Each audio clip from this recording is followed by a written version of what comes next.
എന്ന ഒരു വ്യൂ പോയിന്റിൽ ഞങ്ങൾ എത്തി. എല്ലാവരും ബസ്സിൽ നിന്ന് പുറത്തേക്ക് ഇറങ്ങി മനോഹരമായ സീനറി ആസ്വദിക്കുന്നു. ധാരാളം ഫോട്ടോ ഷൂട്ടിങ്സ് നടക്കുന്നുണ്ട്. നല്ല സീനറി ആയിരുന്നു ഇവിടുന്ന്. ഞങ്ങളൊരു 5 മിനിറ്റ് അവിടെ ചിലവഴിച്ചു. ഗ്രൂപ്പ് ഫോട്ടോ എടുത്തു, സീനറിയുടെ ഫോട്ടോകളെല്ലാം എടുത്തു. പ്രൈവറ്റ് വാഹനങ്ങളും ഈ വളവിൽ വന്നിട്ട് നിർത്താറുണ്ട്, കാഴ്ച കണ്ട് പോകാറുമുണ്ട്.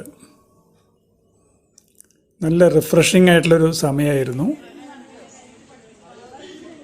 ബസ് മുക്കാലി ജംഗ്ഷനിലെത്തി. ബ്രേക്ക്ഫാസ്റ്റ് അറേഞ്ച് ചെയ്തിരുന്ന സ്ഥലത്താണ് ഞങ്ങളിപ്പോൾ നിൽക്കുന്നത്.